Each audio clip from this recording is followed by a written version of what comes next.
So I came up with about 15 different possible jokes that I could start this episode with, but I think we're going to go with this one. We're taking a little break from covering Star Trek Enterprise, so instead, this week we're going to be covering Star Trek The Clone Wars, also known as Star Trek Prodigy. I know what you're thinking. That was not very funny. Here's another one that I was going to say. Due to a series of unfortunate life events that have nothing to do with this, I am taking a little bit of a break from covering Star Trek Enterprise because I really don't want to. So instead we're going to be covering Star Trek Prodigy. But it doesn't really matter because both of them are TV shows about a spaceship that is commanded by a crew of children. Right now there are 20 episodes of Prodigy, so we're only going to be doing this episode and the next one, and then potentially the video game if I hear that the video game is good, but I don't really intend to play it, we'll see. This is all part of my effort to watch all of Star Trek this year, which, given that it's November 18th and I have only watched about 200 episodes of Star Trek this year, it's definitely not going to happen. But I'm okay with that. I'll just keep watching at my own pace. However, I think it's important that I take a break and watch Prodigy now, and I want you to understand why. So first we gotta talk about what is Star Trek Prodigy. I'm not even sure what number Star Trek show Prodigy is.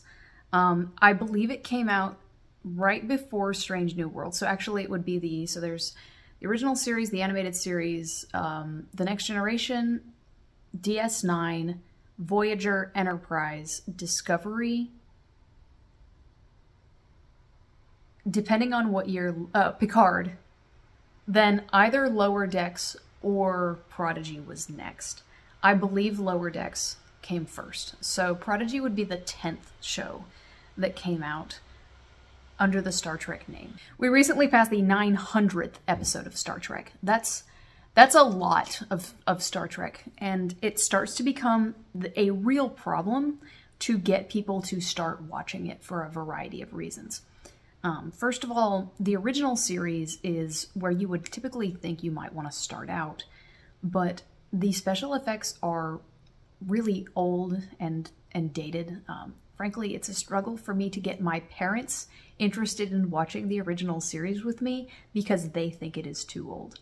So it's not really a viable place for people to start watching Star Trek unless they're already interested, which is probably not going to happen unless they've already seen some Star Trek, right? So the next potential entry point is The Next Generation, which famously has 2.5 seasons of slog that you have to get through before you get to the good part. Then there's Deep Space Nine, which assumes familiarity with the franchise. After that is Voyager. Voyager, I think, is a perfectly fine starting point, but it does assume some amount of familiarity as well. Enterprise is where I started, which we're going to talk about just a little bit of the differences between starting with Enterprise and starting with Prodigy. But Enterprise is a prequel and a perfectly valid place to start watching all of Star Trek because it's the first one chronologically. However, Enterprise has some story problems that cause Paramount to kind of like to pretend that it doesn't exist, and it's mostly not acknowledged by the rest of canon. Then there's Discovery, which also has 2.5 seasons of slog that you have to get through before you get to the good part. Picard assumes familiarity with the rest of the franchise. Strange New Worlds is an okay place to start, but personally, I think that there's not anything in particular that would grab a person and hold on to them about Strange New Worlds. Maybe, I think Strange New Worlds is a good all-rounder type of show, but it's not necessarily the best place to start, and it does assume some amount of familiarity as well. Am I forgetting anything? I don't think I'm forgetting anything. So Star Trek wants to continue to exist as this thing, but it's really, really hard to get into. There's also the 2009 movies, which are fantastic and a lot of fun, but also if you love the 2009 movies and then you sit down for some Star Trek, you're not really going to get something that is very resemblant of that film.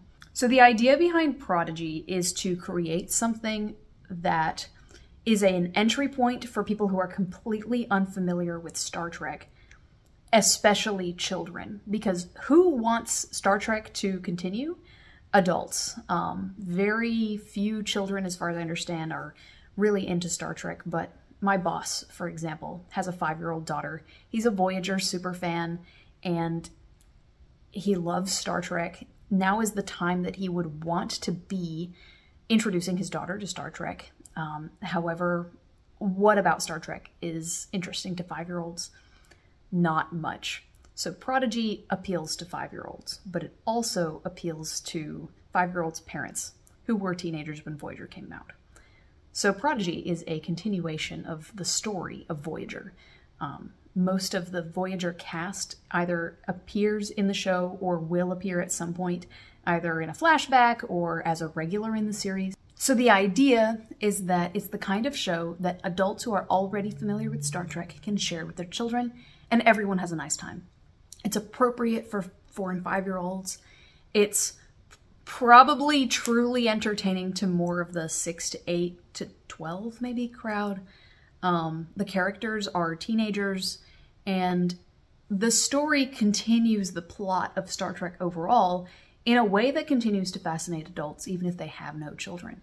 But there's another access problem for Star Trek, and that is that the only way you can watch it is by watching it on Paramount+. I know a lot of people who got into Star Trek because they were flipping through channels and stumbled across Star Trek for the first time. I remember the first time I watched it, the same thing happened to me, except it was The Next Generation. I only watched 2 or 3 episodes of The Next Generation and bounced off of it, but I did stumble into it by accident at a time when that was possible. Paramount Plus is not the biggest fish in the streaming pool. It has a quarter of the subscriber numbers that Netflix does. So Star Trek isn't even available for just anyone to discover. You have to be someone who, let's say, subscribed to Paramount Plus so that you could watch Yellowstone, finished all of Yellowstone, and decided to take a peek around the rest of Paramount Plus to see what it had on offer when you were deciding whether to cancel the service. So for one, Paramount Plus itself is not turning a profit.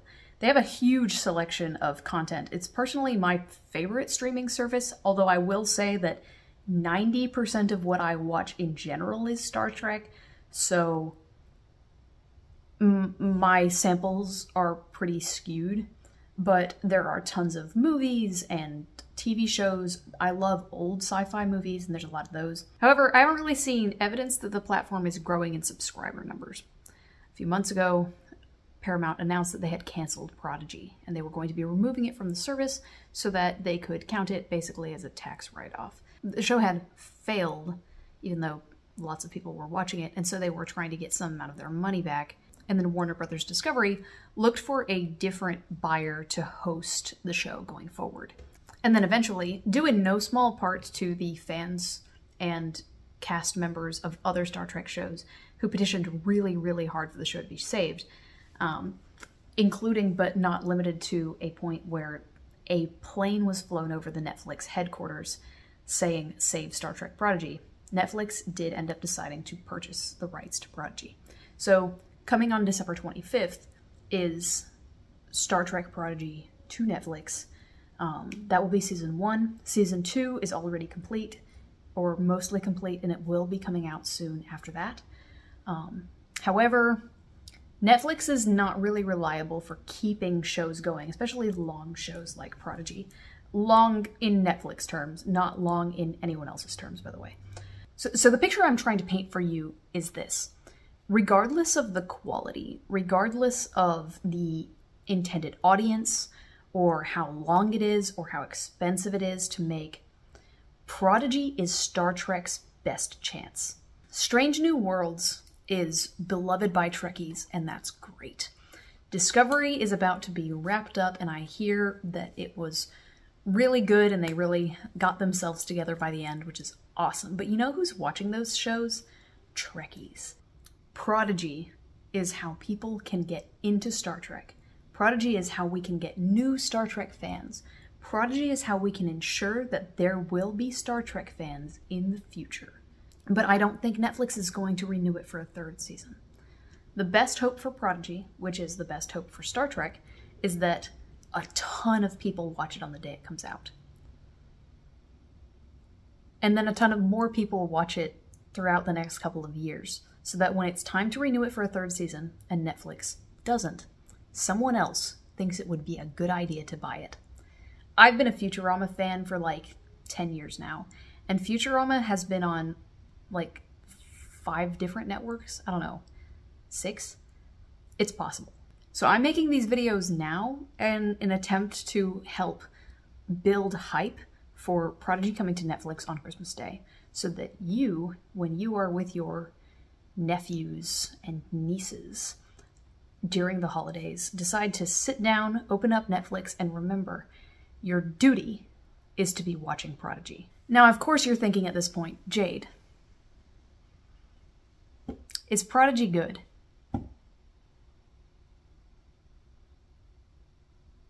All right, fine, if you're so nosy.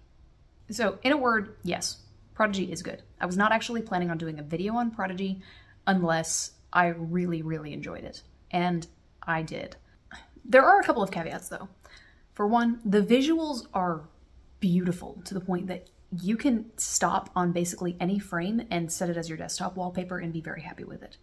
However, the motion of a lot of the animation feels like a cost-saving measure. It feels very similar to Star Wars The Clone Wars or Miraculous Ladybug or any other animated series, a 3D animated series that you see that's a TV show rather than a movie. I can't really count this against it. However, it is pretty distracting. There's some shading issues sometimes where a character who is typically in a different environment will enter a different environment for just like one scene and they don't quite look like they fit. The lip syncing is definitely done by some kind of, algorithm where some of the characters have more facial expressions than others. Dal, the captain and the main character, is the only character who I feel has like a full range of expressions that he can draw on. The 2 deuteragonists to the story, who are humanoid, have very stoic expressions, and they're not very expressive people. And I wonder if that was a little bit cost-saving measure. Additionally, it has been praised, and I completely agree with this praise, that Prodigy features a lot of non-humanoid characters, particularly in the crew. This is possible because it's animation. However, it's worth noting that several members of the crew do not have to have their facial expressions animated. One of the characters in particular doesn't have a face at all. However, I don't consider this to be a real problem. I have beat the point over and over again that I think Star Trek shows should be longer. Star Trek is supposed to be slice of life first and foremost. Right after Utopian, slice of life is the next word that I would use to describe a Star Trek series. And the fact that they were able to put together a 20-episode season just for the first season is something that I really wish more shows were able to do nowadays. I really like the fact that we're able to meander with the story, touch on a couple of different beats per episode, try something new and interesting, and then move on. And if that means that we cannot have movie quality animation in every single episode, I am more than okay with that. This is a trade-off I wish more shows would take. The other problem is that, I would say like the number one word I would use to describe Star Trek is utopian. And like the next feature that a Star Trek show needs to have is slice of life. But the third one is that like, I believe a Star Trek show should have a 60-40 split of good episodes to bad episodes. I think this is pretty standard. Most Star Trek shows have 60% good episodes, 40% bad episodes. And I don't know if I can call Prodigy real Star Trek because all of the episodes are good. There's no episodes where nothing happens, or there are no episodes that are clearly written by someone who's never seen the show before. There's no episodes where we get like a weird guest star from a TV show I've never heard of, and then the entire episode is about that guest star, and it derails everyone else's character development for no reason. There's no episodes with like weird racism or misogyny, I don't know what I'm watching. Is this even Star Trek? To be clear, the story is good. I would say the story is solid. The character development and the dialogue is very, very good. I watched this show once without subtitles because I don't want to watch something with subtitles if it's animated. If there's a person speaking directly into a microphone and they don't have to move around, I do not want to have to use subtitles for that. You should be speaking clearly. However, there was a little bit of problem with the audio mixing such that I wanted to watch it again with subtitles to see what I had missed. And I found that the quieter dialogue, like people saying things to the side, was all brilliant. I also found that watching it again, you know, with later developments in mind, there was just so much to see that was improved on rewatch because the quality of the character development, the quality of the story turns and reveals is just so good. The other thing is, while the show is intended for children, this feels like the most intelligent crew and the most intelligent cast. I don't mean that the engineer is a better engineer than Geordi LaForge. I mean the raw total IQ of the cast feels higher than it does in pretty much any other Star Trek show I can think of off the top of my head. I assume that a lot of thought went into the writing for each of these episodes because a lot of times in television in general, but also in Star Trek, characters will like slip out of character to do something that I feel needs to be done to further the story, and viewers can usually feel this as well. A character will do something because it needs to happen. In Prodigy, they don't really do that. If something needs to happen 9.5 times out of 10, it's because a character has thought and come to the conclusion that it needs to happen, and they're going to execute steps to ensure that it happens. In particular, I was pretty blown away by the number of like 12-step plans that the characters would enact on an episode-to-episode basis. And usually those plans are very good and would actually work, and they typically do work unless they are intercepted by somebody else's 12-step plan that thought ahead of their 12-step plan. And the types of intelligence that each character uses also feel unique. If a character has a weakness, it's usually consistent. If a character is capable of doing something, they typically remain capable of that thing and don't suddenly get more or less capable for no reason. These all sound like bare minimum compliments, but for one, I truly don't think any of this is bare minimum. But on top of that, the story moves forward every episode while achieving all of these things. With a full cast, with a full cast of characters with agency, and it does so well. Finally, I'd like to toss out the compliment that the cast is very unique. You know, like I said, many of them are not humanoid, but also they come into the story with a collection of skills that do not necessarily translate to being useful for a Starfleet ship. It's not like the cast comes together and one of them is conveniently really good at shooting guns, one of them is conveniently a great engineer, and all that stuff. None of them have ever flown a spaceship before, none of them know how to do it, and that is something they have to overcome. There are characters with skills that are not particularly useful to commanding a starship. It adds a layer of what feels like genuineness to the story, where instead of having the ship spawn in the first episode with people who have been perfectly molded to fit each of these roles, instead you have people coming in as fully formed individuals independent of Starfleet who come in and then have to find their place. So what is the concept from the story perspective? I'm going to let you know right now, I'm not going to spoil anything until I tell you there are spoilers. I believe this show is best gone into as blind as possible. The extremely minimal amount that I knew going in, I felt ruined the show a little bit for me.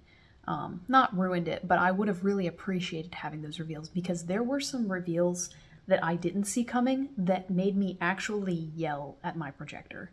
So I wish I had had more of those, and I'm looking forward to more of them. All I will tell you about the story is that some children on a prison colony find an abandoned Federation starship, consider it legitimate salvage, and then steal it in order to escape. What follows is them having to figure out how to operate this starship with the help of the holographic assistant captain, a duplicate of Captain Catherine Janeway, the captain from Star Trek Voyager.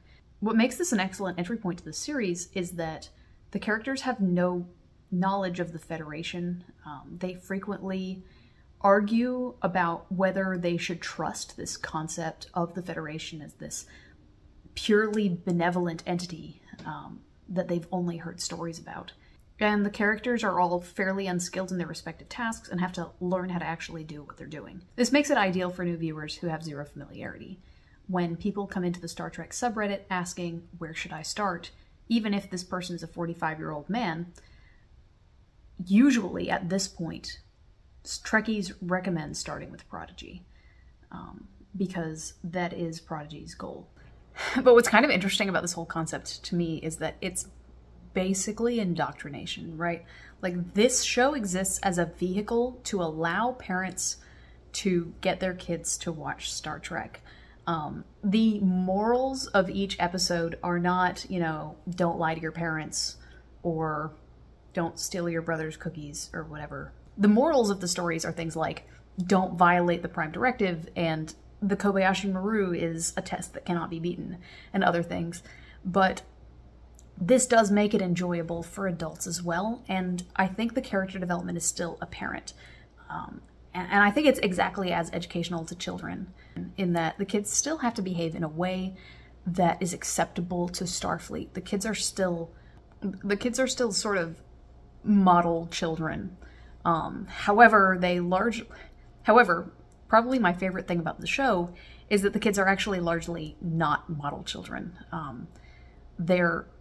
Some of them are actually bad people. The fact that they ended up on the starship does not particularly say anything about the quality of their character, and several of them have to undergo serious development in order to be even palatable to the rest of their crew. But this makes the show feel like it respects the audience. When the kids do bad things, they are punished by the narrative, but they are allowed by the narrative to do those bad things in the first place, which makes the show interesting. It makes the show compelling. The thing is, I'd be really, really interested to know how actual children enjoy this show. Because like I said, this is intended to allow parents to force their kids to watch Star Trek. And I don't know any children who have seen this.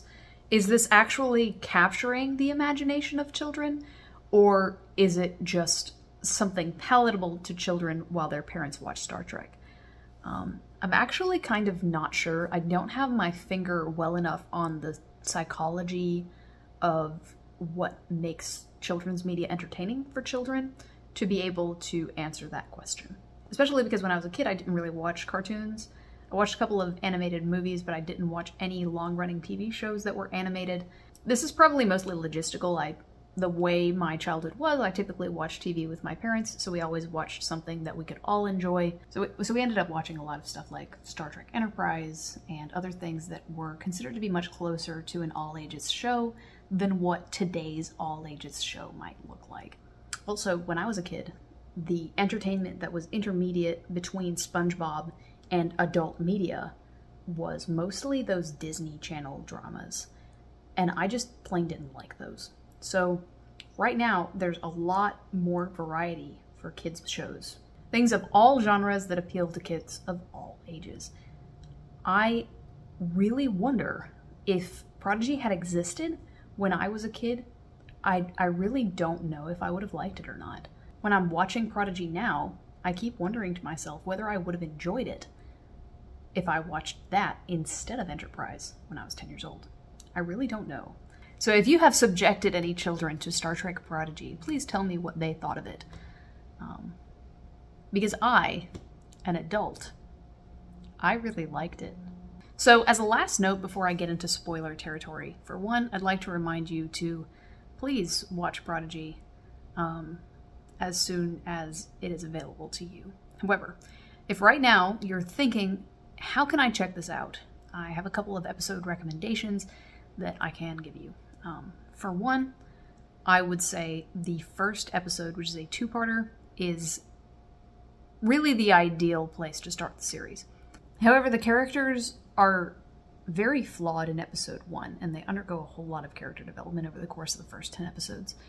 If you find that you are sensitive to the way people behave before they undergo any character development at all, I would recommend skipping directly to A Moral Star, episodes 9 and 10 of the series, which is sort of the mid-season finale. I don't recommend this unless you've already tried Prodigy and you bounced off of it and you want to skip ahead to see if it gets better. A Moral Star is sort of another point where there's a lot of fight scenes and a lot of really beautiful animation, and the characters have developed significantly. If you just want to check out something random from the middle, because you saw that each of the episodes is $2 on Amazon Prime, and you really only want to spend $2 instead of $4 for one of the two-parters, the two episodes that I would recommend are Kobayashi or Time Amok. So that's it for my spoiler-free discussion of Star Trek Prodigy. In summary, you should watch it.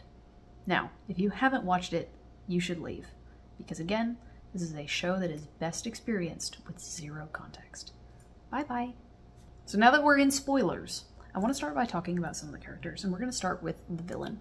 The villain of the series is the Diviner.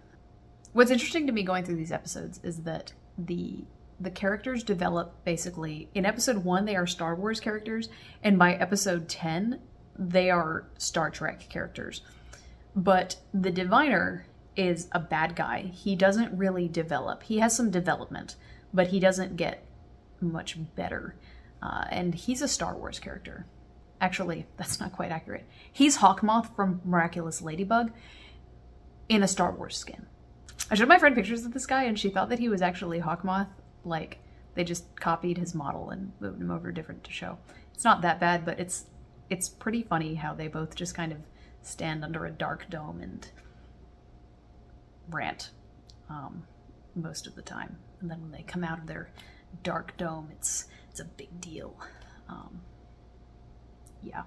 Anyway, so the Diviner is one of the last two members of his species, the Valnacot, and he believes that he can save the Valnacot if he has a Federation starship, the Protostar, which at some point went into this asteroid, and he is trying to find it. The way he tries to find it is by collecting orphans to use as slaves. The asteroid that the Protostar is located on is rich in a mineral that is also used as a form of currency called chimerium. So he purchased orphaned and criminal children to work in the mines to mine chimerium so that he can purchase more orphans, and then eventually he figured one of them would stumble across the Protostar, which is what happened. It's just that when Dal and Rocktalk stumbled across the Protostar, they did not immediately report back to the Diviner and go, hey, we brought you a spaceship. Instead, they flew away with it because, of course, they would do that. I've seen some complaints that the Diviner is not a Star Trek villain. Some people are unhappy with the fact that the villain is a true bad guy, someone who is sentient and has motives that are actually bad.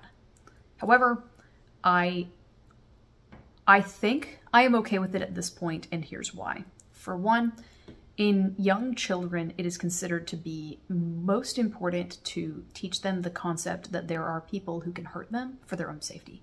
But second of all, more importantly, the characters in the main cast are all children who have been hurt. Children who have been hurt by the Diviner specifically. My favorite aspect of Star Trek Prodigy is that none of the cast are perfect, ideal Starfleet recruits. They're all very messy. Some of them are bad or even downright evil. And we get to see them develop, work through their problems, learn how to be a crew. In order for them to have something to work through, something bad must have happened to them. But also, and this is personal opinion, I feel it's most important to impress on children empathy for others. there are going to be very few children who are former slaves watching Prodigy. However, I think it's important to impress upon children the ability to value others and understand the hardship and suffering of others, understand what other people are going through. It's very cool to see a character who looks like you in TV or in a book. Prodigy goes out of its way to not have that. Kids cannot really look like any of the members of the Prodigy cast, and they are not supposed to. They are supposed to feel for them. They are supposed to not be like them. There are definitely elements that kids are supposed to relate to. Dal's fascination with video games, Gwen's difficulties with her father, while fantasized or exceptionalized for the sake of the story, can certainly be... I'm sure there are children out there who can relate to it. But you're not supposed to literally see yourself in any of these characters. And I think that that's something that's very important for Star Trek, and a Star Trek kids show in particular, more than it is important to have a villain who isn't actually a bad person. However, I do think they put real effort in making it clear that the Diviner thinks he is doing the right thing. His hatred for Starfleet is reflected by the attitude that even Dal has early in the series, although it is to a lesser extent. Kids can definitely have discussions with their families about the Diviner's motives and what each person is thinking in a way that I think is appropriate for a children's show version of Star Trek. The Diviner has like a robot sidekick of some kind named Dreadnought. I have not totally gotten my fingers on what Dreadnought is supposed to represent exactly, so we're going to come back to that one probably next week. I do have an idea, which we'll get to later. But those are the only two cast members who show up in every episode other than the crew. Moving on to the crew, we'll start with Zero. Zero is a Medusan, which I understand comes from a TOS episode that I haven't seen yet, but I will get to it, I swear. Medusans are incorporeal beings who, if you stare at one of them, you will go insane. The Diviner captured an individual Medusan from its hive mind, which was Zero, used it to control people, and then Zero eventually escaped. Zero is definitely a character that we're supposed to think is really important. However, I think my biggest complaint about the series comes from Zero. We are told early on, repeatedly, that Zero is a really important member of the cast. However, I don't feel like Zero's level of importance in the story is reflective of how much the show tells us Zero is important. One prime example being that I don't know what Zero's pronouns are, which is why I'm not using any. They tell us early on that Zero doesn't use he or she pronouns because Medusans aren't corporeal creatures. They don't have bodies, and Zero is more of like a gas cloud shimmery thing. But Zero is never referred to as them, it. I did watch the series twice, and I did specifically look for any times that Zero is referred to with a pronoun. I didn't see any. I'm not sure if this is because Zero has no pronouns or because we just haven't seen very much of Zero. And of course, I don't mean to say that I'm obsessing over Zero's pronouns. I'm just using this to illustrate that we see so little of this character. I literally don't know how to talk about this character. However, I will say I don't think this is going to be a problem forever. I think we've mostly just been focused so much on Gwen during these first 10 episodes that maybe we will move on to Zero in the future. The thing is, in Star Trek, there's always one member of the cast who is sort of this standout character because they represent a different way of feeling things. In the original series it was Spock, then it was Data. I haven't seen DS9. We had the emergency medical hologram, and then later 7 of the 9 in Voyager. This character who the audience really clings to because they feel things differently. And Zero really seems to be set up to be this kind of character. However, the character who is supposed to be seen as different, the standout character in Prodigy, the character who has a different experience that the audience is supposed to get really attached to, or maybe even not supposed to, but the audience has, is not Zero. It's Rock Talk. Rock Talk is maybe the only character whose name I actually knew before this show because of the amount of conversation about Rock Talk. Rock Talk is a bricker, which what's really cool, I just looked this up, is that brickers have never shown up in Star Trek TV before. Brickers were mentioned in a 1993 Star Trek non-canon novel and were included in this show. So Rock Talk is the first bricker that we're seeing on television, which is very cool. They're these huge, red, indestructible rock creatures. I have to specifically shout out the vocal performance for Rock Talk. It's one thing to stand in a recording booth with borderline household names like D. Bradley Baker, Jason Mantzoukas, and Kate Mulgrew, and deliver the standout performance of the show, honestly. But it's an entirely other thing to do it when you are attending elementary school. Riley Alizakri, I believe is the way her name is pronounced, is a 10-year-old girl playing the roughly 7-year-old Rock Talk, and she kills it. When we first meet Rock Talk in the first episode, the characters are unable to communicate with each other because they don't have translators. So we just see this giant rock creature making grunting noises and assume that this is going to be a scary creature, really. Additionally, Dal assumes that she is a grown man. Eventually they get their hands on a universal translator, and it becomes apparent that Rock Talk is a very scared, very sweet little girl.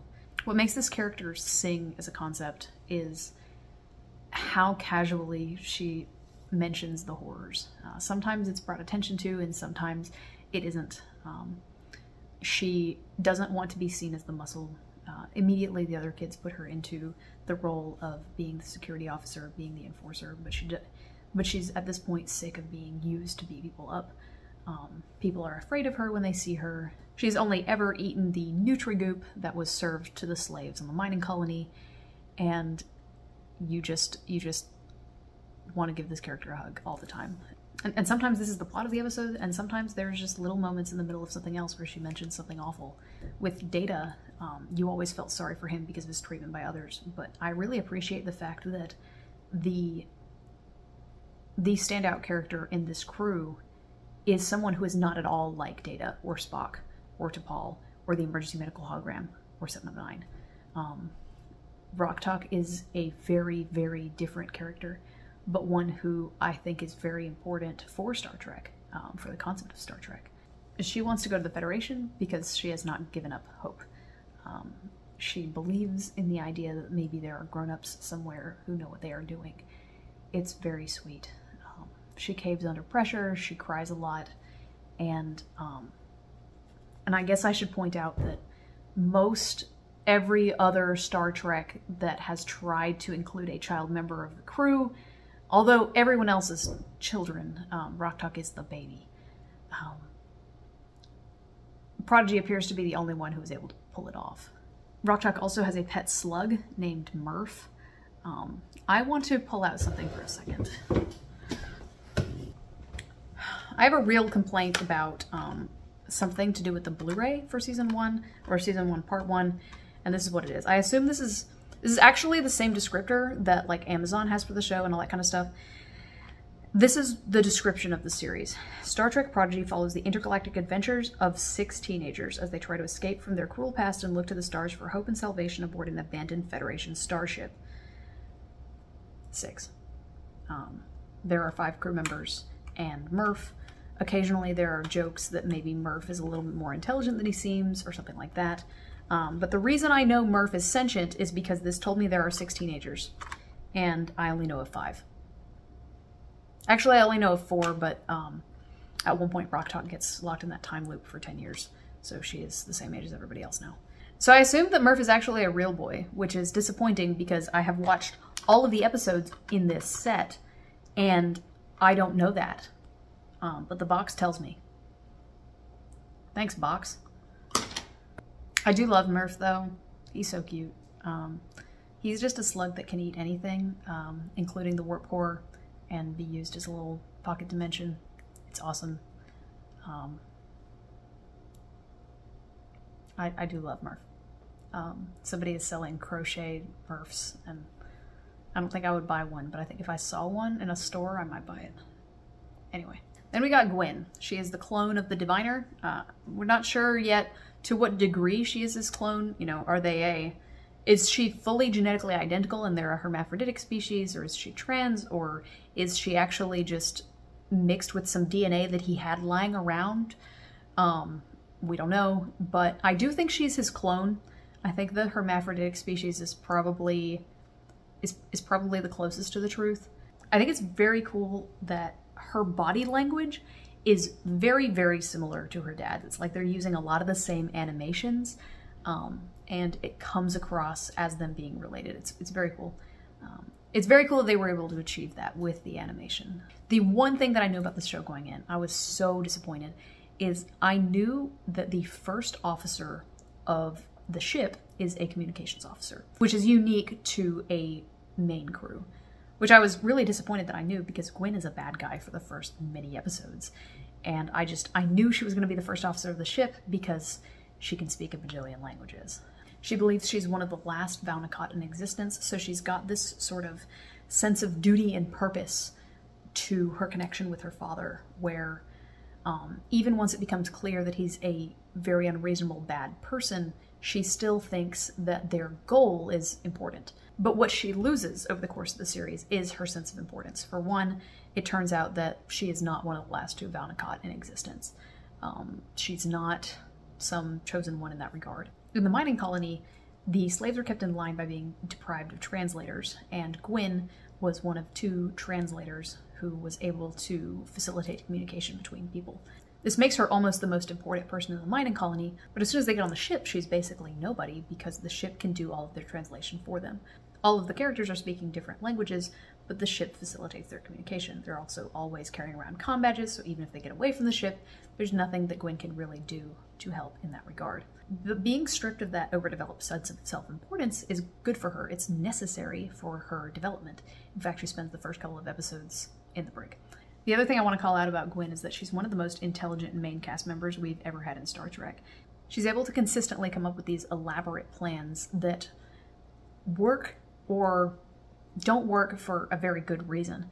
One thing that was a little bit frustrating in Star Trek Enterprise is that it's made clear very early on that Hoshi, the ship's translator, is a genius, basically unparalleled. However, in order to keep this relevant to the story, they keep having to bend over backwards to find reasons why a translator would be relevant after she develops the universal translator. Sometimes it works, sometimes it doesn't. Gwyn is just overall a person who is very intelligent. Sometimes she has to manipulate frequencies of things, other times she's just using her understanding of people and situations to get things done. She's very action-oriented, and keeping her under control is a full-time job for most of the rest of the cast.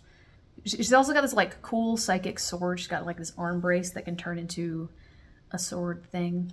It's very neat. Great character design. Awesome. Oh my god, I forgot Jankum Pog. Hang on. Jankum Pog is in the running to be this show's Travis Mayweather, who was a character in Enterprise who was introduced and then like became nobody over the course of the show. Like he just became less and less important. I'm confident that Zero will later get development, but I'm not confident that Jankum Pog will eventually get development. He's a Tellarite, which is pretty neat, the closest thing to a recognizable species that we have. I mean, many of these species are recognizable, but I mean, like, we've seen Tellarites before in multiple episodes. He's played by Jason Mantzoukas, so his voice is very funny. His line delivery is very funny, and he pretty much exists to be a comic relief character at this point. I think this is not bad. But if everybody else gets serious character development except for him, it will feel weird. I think at this point he's going to trade jobs with Rock Talk and become the security chief. Yeah, he's there. I do laugh at almost all of his lines, though. This is not a serious complaint. I do think he's very funny. Finally, we get to Dal. Because all of the other jobs are taken by somebody who has a skill, Dal is the captain. Dal is an awesome character. I know that a lot of people kind of bounced off of him, but I think that's a real shame.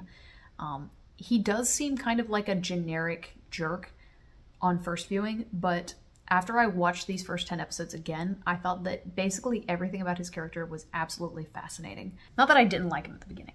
I did like him at the beginning because I understand that he will get better and that this show is largely about his development. Almost everything he says is just a blatant lie. The reveal that he was raised by a Ferengi woman just instantly made everything about him click. He'll be in a conversation and he'll say, like, this is my ship. And then somebody will, it was Rock Talk in this case, said, like, don't you mean our ship? He goes, yeah, of course I said our ship. That you can't hear me over the sound of the engines. Like, for the first several episodes, approximately 50% of all of his lines are blatantly false. And the other 50% are truths that are partial truths in order to get his way. He's somewhere between a smooth talker and, like, a smarmy guy who thinks he's a smooth talker. And depending on which member of the cast he's talking to, they could see him either way. It's fascinating that he talks exactly like Quark. Exactly.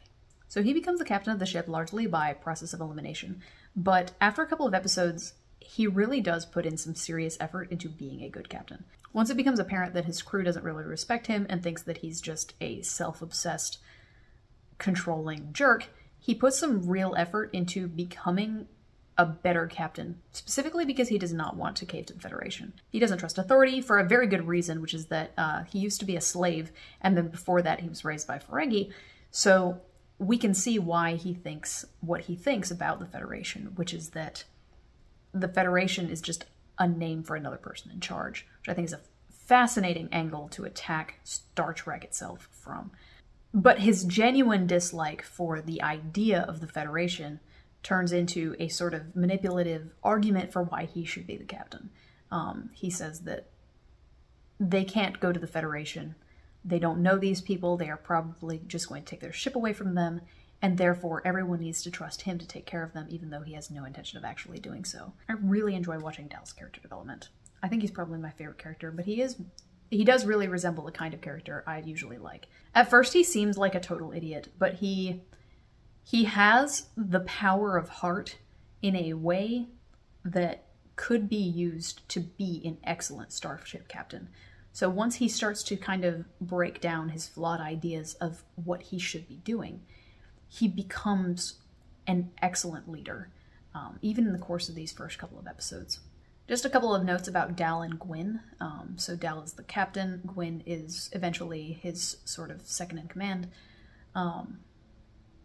Although technically they are both the captain, because at one point she steals the ship and registers herself as captain, so whatever. So these are the two leaders of the ship. They're both 17, they're both very ill-equipped to be leading a starship. But through trial by fire, they really do largely figure it out. At the beginning of the show, they both individually betray the group, like, literally multiple times per episode. So often that it's expected and then eventually brushed off. Dal lied to us again. Oh well. They both have a thing about authority. Authority is a really interesting theme in Star Trek Prodigy, where they both have to move past their own baggage to do with authority in order to become better authority figures. They are both trying to be leaders, but they both have to deal with the aforementioned trauma that they have about their parents and the mining colony and all that kind of stuff. All of the characters are kids who were abused by authority, and they are trying to decide whether they are going to trust the Federation, pretty much based on the word of their advisor. Their advisor, of course, being Janeway. The final member of the crew is a hologram of Janeway. At first, I thought she was probably more intelligent than she was letting on. I thought it was impossible that Janeway would not know that these kids stole the ship. However, now that we know that the real Janeway is actually a character, it's possible in my mind that hologram Janeway is less intelligent than the real Janeway, and she's been restricted in some ways, or she's just less sentient, you know what I'm saying? Hologram Janeway is, within the story, the avatar of authority. She's the avatar of Starfleet, and she is definitely the kid's mom. At one point when Dal sees a mirage of his parents and he can't picture them, the murder planet manifests an image of Janeway. I appreciate in her characterization that she's believably empathetic for an AI, which is a really tough balance to hit. I'm never quite sure how sentient she is. And in general, I'm just very pleased to have Janeway on the ship. She's a captain that I really, really like. But also having this authority figure there helps the kids to be able to learn new things without it feeling like power is being taken away from the kids for the benefit of the kids in the audience, but also, you know, providing a believable explanation for why a bunch of 17-year-olds are able to command a starship with no experience. So rather than having a power trio, as is traditional in Star Trek, we have Dal and Gwyn and hologram Janeway being the three leaders of the crew. But the crew in general has some really solid connections between them. Jankum seems to really care about Rock, although everyone really seems to care about Rock. Rock appears to feel a sort of sisterly love towards Gwyn, and is very significant in Gwyn's character development. Gwyn and Zero are friends, Jankum and Dal are friends, Dal and Gwyn are love interests. The crew feels very interconnected with each other. I understand at least one connection that each character has with another character. And that takes a lot of effort and attention to detail in the writing that, frankly, is not always achieved in Star Trek. We've talked a lot on this channel about how in some Star Trek shows, there's a rotating cast of writers and they might not necessarily know what the other writers are doing. And, you know, sometimes there will be plot lines that just go nowhere, or there will be episodes that end up contradicting other episodes, and characters who get completely forgotten. It doesn't really look like those are going to be problems in Prodigy. It looks like the writing was done with intention. And man, look at the end product. When Prodigy got canceled, people went to war for it. Not because of what I said about Prodigy being the future of Star Trek for, you know, numbers reasons, but because people genuinely cared. Now I'm going to quickly go over each of the episodes. There's not a whole lot I can say about these because I've gone over a lot of it already, but I also feel like I've only seen pretty much the first season of Voyager and then some other episodes from later. So I feel like if I had watched a lot of Voyager, there would be a whole lot of little Easter eggs that I can pull out and stuff. But we're not supposed to be viewing Prodigy from the perspective of all of the Easter eggs. You can go into the subreddit to see that kind of stuff. Prodigy is fun to watch if you can recognize the references, but it's intended to be watched by a fresh audience. So episodes 1 and 2 are Lost and Found. For one, this introduces all of the characters, but the episode itself is mostly about the relationship between Dal and Gwyn. There were a couple of people in the subreddit who, when they got to the end of this episode set, were like, hang on, wait, was I supposed to think that Dal and Gwyn are love interests? And if you got to episodes 9 and 10 before you started to think that, you should probably think back on your life and wonder if there were any other obvious hints that you missed. In this episode, the first episode, they are obsessed with each other. Obsessed. I don't want to overstate it. This is not a love story. I doubt that this will take up very much screen time at all. However, the relationship between the captain and the first officer is typically the relationship in a Star Trek show that is best developed. And in this case, this is an aspect to their relationship and an aspect to the show. The thing is that, like, on this mining colony, Dal can't talk to anyone except for Gwyn. He loves to talk. That is what she says is his most defining character trait. And the only person he can talk to is Gwyn. They are both 17-year-olds, humanoid, of the opposite gender. And so all the attention that Dal can be giving to anyone goes to Gwyn. I mean, when he's not around Gwyn, he's talking to himself nonstop. I mean, he never shuts up. It's fantastic. But the same also applies to Gwyn, right? She spends all of her time either with really, really miserable people, or her dad, or her dad's robot, or Dal, who wants to give her a whole lot of attention because he can't speak to anyone else. So they have this sort of relationship where a lot of their time is centered around each other, or a lot of their emotional energy is centered around each other, because that's kind of what has developed with the situation that they're in. Dal has spent a whole lot of time telling her about space and has sort of developed this idea that he would be able to show her the stars one day. And he eventually achieves this by kidnapping her and holding her hostage so that he can escape on a spaceship. But it's the thought that counts, you know. But I also want to toss out that, of course, their motivations pertaining to the story take precedence in this episode and in every episode. Well, every episode so far. Gwyn repeatedly betrays Dal for the sake of her dad in this episode. And Dal betrays Gwyn in turn for the sake of flying away on this starship. He does try to get her to come with him, but if it's a choice between staying here for Gwyn's sake and leaving, there's not really a choice there. We also see a whole lot of Gwyn's intelligence really shown here. She repeatedly just puppets Dal around, knows exactly what he's going to do, uses this to achieve her ends. It's very impressive and also very consistent, and consistently different from the way other characters execute plans. Again, the character design in this show, both on a physical level, but also on a mental, emotional level, is very, very good. I feel like the most shortcuts are taken in this episode from a writing standpoint. I would have liked for there to have been a character reason why Dal and Rok-Tahk find the protostar, but they find it because they accidentally break something, basically. And everything else, like all of the other causality in the episode, is due to a deep character reason. When we first see Dal, he's trying to make an escape attempt, but he comes into contact with Zero, which affects things. Gwyn questions Dal because he's come into contact with Zero and she's been tasked with finding Zero.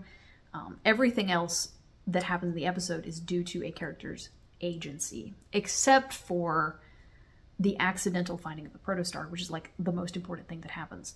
So that was a little bit of a letdown. That being said, if that's my most major complaint, probably in the entire series, we're in a very good spot as a show. This episode definitely feels the most Star Wars. Like, the environment is very Star Wars, the aliens, the costuming looks very Star Wars. You could believe this is Star Wars until that Federation ship shows up. Next we have Starstruck. In this one, the kids are trying to fly the ship and they accidentally fly it into a binary star system. The point of this episode is to get the kids to to get Dal to trust hologram Janeway, but also to sort of start to open up lines of communication between the crew and Gwyn. For one, I just want to say I love, and I've already said this, I love the debate about whether to go to the Federation. Because again, the characters are really not sure whether going to the Federation would be a good idea. Dal wants everyone else to believe that he can protect all of them, but he also kind of believes that about himself. Knowing that he grew up on a spaceship, he thinks that he knows enough to get them through anything, and that anyone other than him is going to be worse for him. He doesn't trust anyone until he is forced to trust Janeway at the end of the episode. A bajillion people have commented on the brilliance of the scene where Rok-Tahk wants to eat something but has never eaten anything other than nutritional slop, so she orders that from the replicator. But I also want to toss out that after this, Rok-Tahk brings the nutritional slop to Gwyn. This sort of forcing Gwyn to experience what she inflicted on others is a really nice way to start to build that bridge in the eyes of the rest of the crew. Obviously, it just pisses off Gwyn, but in Rok-Tahk's eyes, she's starting to experience what she experienced. I also just want to say the vehicle replicator is the coolest thing ever. Oh my gosh, that is incredible. I love the vehicle replicator. I totally understand why they shouldn't have it though after the later episode where their vehicle replicator gets hacked and prints a copy of Dreadnought to attack the ship. It's a huge security flaw, but wow, awesome. I love how slightly advanced this ship is relative to the rest of Star Trek. In Dreamcatcher, the kids go down to a planet because it's M-class, and I just, oh my god, I love the line where Janeway wants the kids to go to the M-class planet, and Dal goes, no M-class planets, only A-class planets for my crew. There's just so many layers to each line of dialogue, right? Like, he doesn't want to be told what to do by Janeway. He doesn't want to go to a planet because he thinks they're going to get captured. He doesn't want Janeway to be deciding what his crew is doing, and he also spins it in a way that is supposed to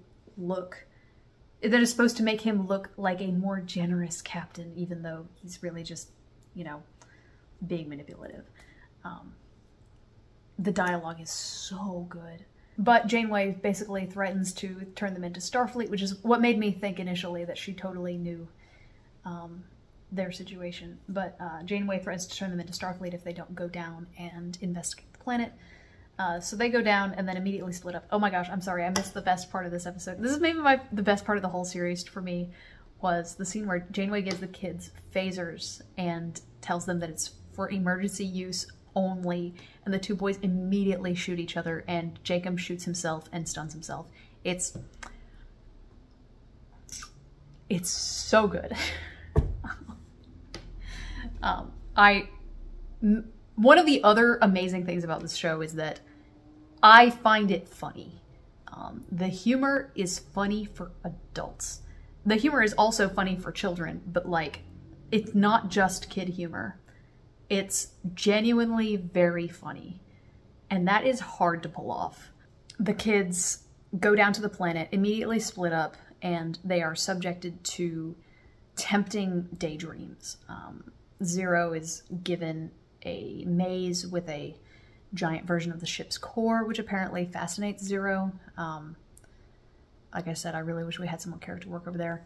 Jankum is tempted with stew that reminds him of home. Again, another character I feel like we should have a little more character work with. Rocktalk comes across a bunch of little rabbit creatures that want to cuddle with her, and she thinks about how most adorable little creatures are afraid of her, and she wants to be smothered in these little bunny rabbits. Good character work. And then Dal is confronted by an image of his parents, whom he doesn't remember. He's afraid that if he were to see his parents again, he would not recognize them. At this point, we don't know how he got into Nandy's custody. While all of this is going on, Gwyn takes over the ship, sends a message to her dad so that he can come pick her up, and very nearly flies away with the ship. Crashes it, crashes the shuttle pod, registers herself as captain of the ship. Anyway, in the middle of all of this, the planet gives her an image of her dad, who is happy to see her and tells her that he loves her, basically. And she knows that it has to be fake because her dad would never tell her that he loves her. So Dal and Gwyn are the two characters who figure out that that the dreams are just dreams, because they are so used to being disappointed. They have come to the point where they just expect bad things to happen, and they expect that it is impossible for a good thing to happen, such that they cannot be tempted by Larry the Murder Planet. Dal and Gwyn are the only two to notice they are in dreams, since they both expect everyone to disappoint them so deeply that the idea of getting what they want is inconceivable. This, I'm sure, is going to be very important as they go to Starfleet. But a lot of that groundwork has been laid by their relationship with Hologram Janeway. Terra Firma is the second part of this episode. It's a two-parter, in which Gwyn's dad comes to pick her up, but it turns out he's really just there to pick up the ship. Everybody gets mad at Gwyn for betraying them again, because today is a day that ends in Y. And then they have to rescue Gwyn because her dad left her to die. Then they get away and they realize that the protostar is capable of these 4,000 light-year jumps, which is actually very, very cool. And it would be even cooler, I'm sure, if I was caught up on all of Star Trek so that I could know how significant this was. But I'm not, so I kind of don't. But I also have seen enough of Voyager to know that that's really interesting. It seems like they could have speed ran Voyager in about 3 weeks. Next is the episode Kobayashi. I believe this one was my favorite episode overall.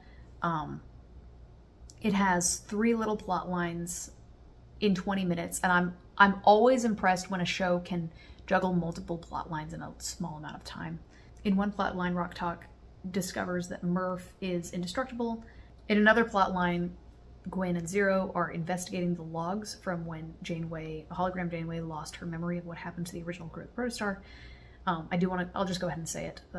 The twist at the end that Chakotay was the previous captain of the Protostar made me actually yell. I was very surprised, but also that was awesome. I'm invested. But in the A plot of this episode, Dal starts to feel insecure about the way everybody sees him as the captain, because they want to go to the Federation. He says no, the captain says no, and everybody goes, we didn't actually vote for you as captain, so you need to either change your mind or we may end up leaving without you. Although they don't actually threaten to leave without him. They just really want to change his mind because they don't want to have conflict within the group. So he eventually makes his way to the holodeck and discovers the Kobayashi Maru. He doesn't know what the Kobayashi Maru is, so he ends up spending like 200 tries or something trying to do the Kobayashi Maru over and over again and experiencing failure every time. The system gives him a grade of like 3% with a 0.5% in judgment. The system tells him basically that he's incapable, or that he's not ready to be a starship captain. He took on the Kobayashi Maru in the first place in the hopes of proving to his crew that he was as good as any Federation captain, and therefore they didn't need to go to the Federation. But instead he gets completely wrecked by it and really beaten down by the whole experience before, at the very, very end, he finds out there was no way to win. There have been a couple of complaints about this episode, which I found to be very disappointing. So in the Kobayashi Maru, Dal asks for a crew to be provided for him in the test so that he doesn't have to have the rest of the crew watch him suck. And it automatically populates for him members of other starship crews from Star Trek, mostly people who have passed. So it's Spock, Uhura, Odo, Scotty, and Beverly Crusher. And all of their lines, except for Beverly Crusher's, are pre-recorded from, not pre-recorded, sorry. They're taken from previous episodes. So all of Uhura's lines are something that are taken from the original series, and the sound is very grainy. I saw a lot of people online saying that they didn't like this, that they thought that they should have just brought in the actors from Strange New Worlds to play these characters, but I thought this was a really beautiful tribute and also a thematic one.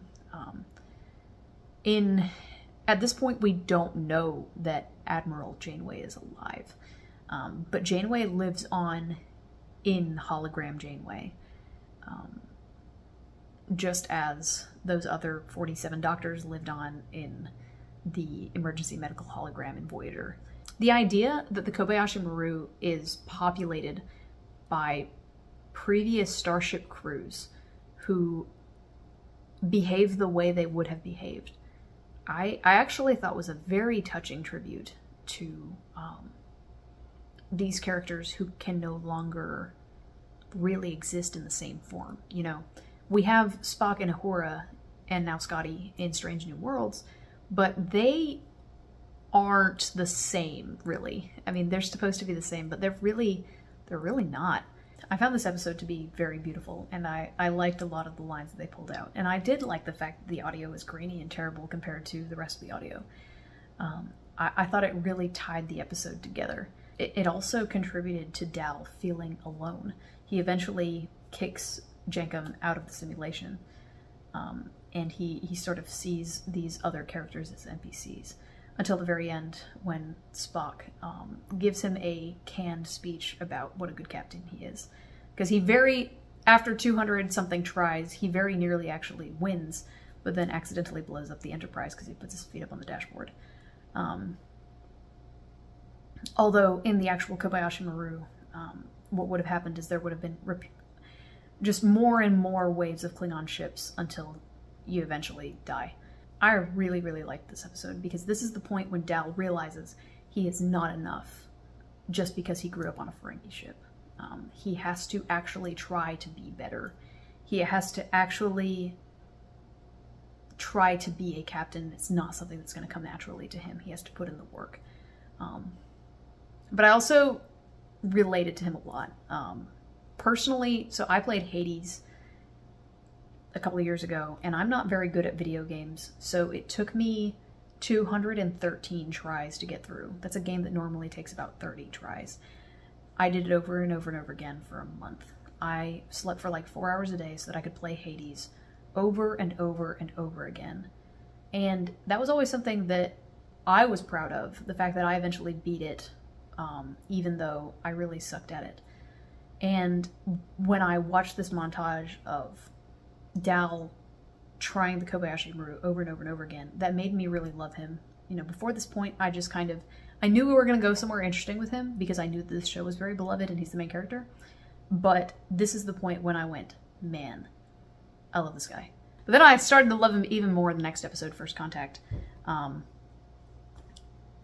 I think it's absolutely fascinating that the main character's tragic backstory is that he was raised by Ferengi. So this is the episode where we meet his sort of mother figure, Nandi, who pretends to be very sweet to him, but it turns out at the end of the episode that she sold him into slavery for a couple of bucks. And the Ferengi are this species that are many times comic relief because they suck so bad, and the reason they suck so bad is because their ideals are the opposite of the Federation. They're a purely capitalist society. They do not see, for example, women as equals, or, you know, they don't treat others with respect. It's all about the con. It's all about as much money as you can possibly get. And a lot of times this is funny, but when this is the mindset that a character comes from, you can see how this is going to clash with him potentially. You know, what if Dal ever goes to Starfleet Academy? You know, what if Dal ends up serving on a Federation starship? Like, oh my gosh, he does. It's interesting to me that Prodigy says that what screwed Dal up more than slavery was being raised by a capitalist. However, capitalism is not blamed. It's the Ferengi ideal, which is a caricature of capitalism. It is capitalism pushed to, you know, far beyond its logical maxima, and a culture developed out of that is despicable. Yeah, it's interesting that Nandi sucks so bad. She feels like a kids show villain, but she also just feels like a normal Ferengi. She feels like any other Ferengi from any other Star Trek, but she also just feels like such a caricature that she could be from a worse kids show. I wrote down the line, "Your shields were down, so I consider it a gift." Basically, she stole all of their money. And she stole all of the kids' money, and she says, "Your shields were down, so I consider it a gift." God, she sucks. She's just so awful. I love Janeway's speech at the end. She really tears them a new one because they didn't listen to her about being careful with First Contact and following the Prime Directive. Basically, they go down to this planet to try to make a trade and this planet has never been contacted by aliens before, and it goes badly because Nandi is trying to con them. Janeway warns them against going to the planet at all because they are not a developed species, but they decide to do it anyway because she's Dal's mom. And it's really beautiful how, like, Nandi, who raised Dal as a child, pretends to be kind to him, pretends to love him, but actually didn't. Where Janeway at the end yells at him for screwing up. She doesn't yell. She's very disappointed in him for screwing up, but she's genuine. You know, she's being herself for his benefit. I also appreciate how this sets up the Baunakot with the twist at the end that they do still exist. They just will go into a civil war because of a bad First Contact. This is a good foreshadowing of, like, how a bad First Contact can cause problems for a species. My favorite moment from the episode, or the most poignant moment from the episode, is like right before Nandi reveals that she sold Dal into slavery. They are fighting, and she bites him. She bites this kid. I hate this woman. She sucks. Next we got Time Amok. I would guess this is probably the favorite episode from this set. This episode rules. I actually teared up the second time I watched it. It's so good. In this episode, the ship is sort of split in time, where some of the kids are moving in faster time and some of the kids are moving in slower time, and each kid, Janeway is able to communicate with each kid, and they have 10 minutes adjusted for however much time they have to prevent the ship from blowing up. Jankum blows up immediately because he's not really a character yet. Zero comes up with the plans for something that could fix it, but blows up as well. Dal tries to fix it, but isn't able to in time. Murph is Murph. Gwyn almost fixes it, but then their vehicle replicator is hacked and she is attacked. Yeah, I want to... now's the time to bring this up. So Dreadnought is like Chakotay, right? Like, Dreadnought knows where things are on the ship. He has Chakotay's voice. He's Chakotay. Also, like, Dreadnought is already a foil to Janeway in that he is the robot sidekick for the bad guys.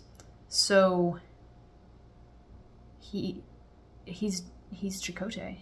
The more I think about it, the more I'm sure. Because at the end of this, you know, in the next episode, Zero drives the Diviner insane and they leave him on that asteroid. So the Diviner's kind of out of the picture, and the real bad guy that's left is Dreadnought, right? So Dreadnought is Chakotay.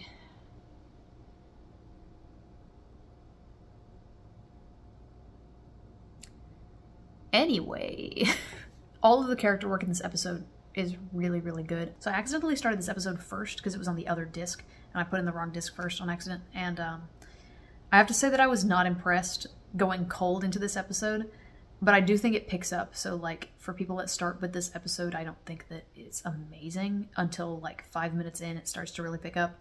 Anyway, so Dreadnought is printed on the vehicle replicator while Gwyn is taking her turn, really. And she has to fight him off, and he deletes Janeway. But Gwyn, who has not fully accepted that she's first officer of this ship yet, leaves a captain's log for Rok-Tahk to find that will allow her to complete the mission. This is the Rok-Tahk episode. This is the episode that people are going to be talking about in 30 years at Star Trek conventions. So Rok-Tahk initially dismisses Janeway, tries to get her to go away because she doesn't want to deal with the responsibility of having to save the ship.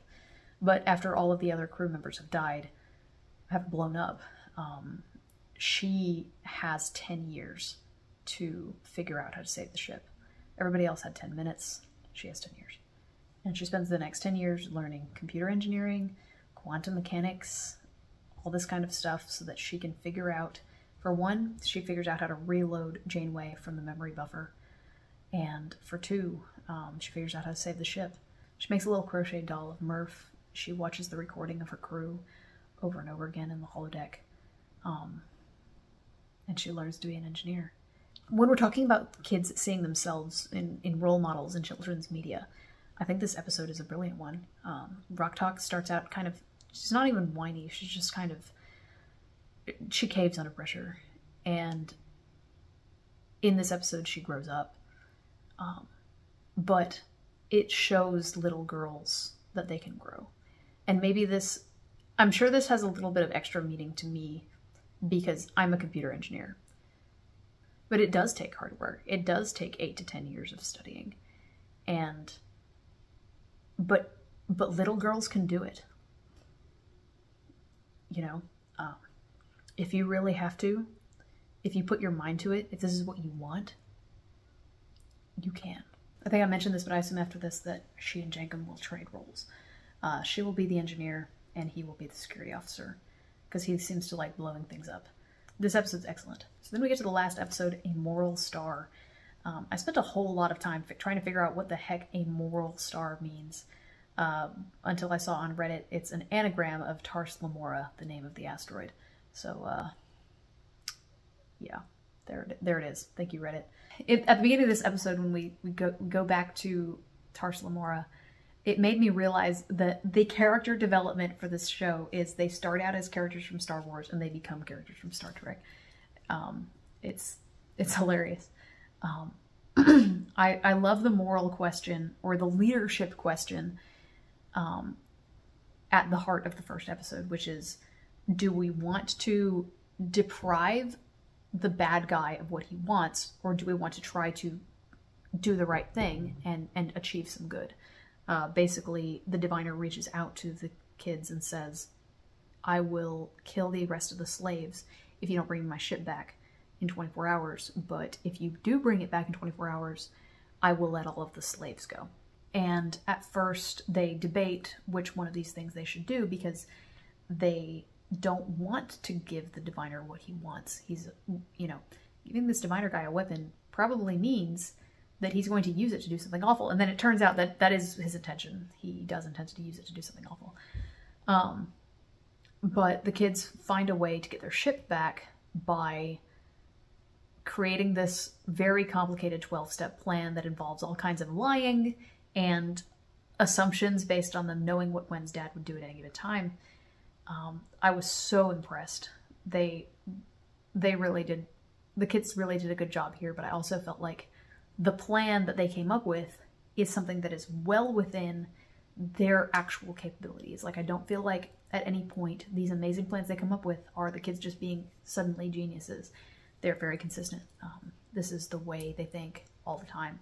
They even plan for A, Gwen's dad wanting to kidnap her again, and B, him choosing cruelty at the last moment for no reason. It's really awesome that the diviner is so competent a villain. Dal and Gwen at some point go into basically hand-to-hand combat against the diviner. They both have combat experience, and they lose against the diviner, who is an actual sickly dying old man. Zero turns the tide of the battle by revealing the true Medusan self and driving the diviner insane, but it causes Gwen to lose her memory of the diviner's plan. The other thing that I did not like about this season is, and this is a minor nitpick, but I did not like it. Janeway makes this speech at the end. It's a voiceover in which she shoehorns the word prodigy to describe each of the children, because this is the mid-season finale, so I guess the show's going to go away for a little bit.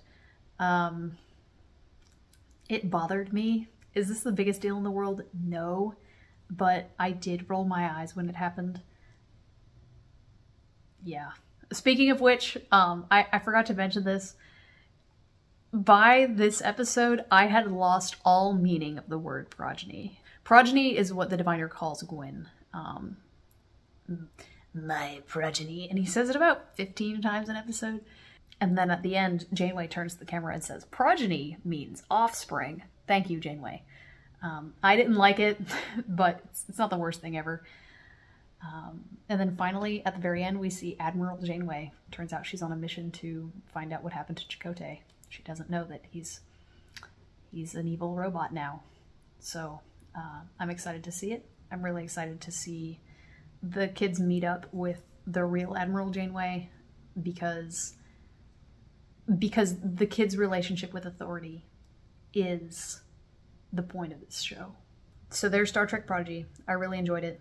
The second set of episodes came in the mail about 10 minutes before I started recording. So as soon as I'm done editing this, I'm going to sit down and watch it. If you sat through all of this and you haven't seen Star Trek Prodigy, you know what you have to do. On Christmas Day, you have to watch Star Trek Prodigy on Netflix. See you in the next one.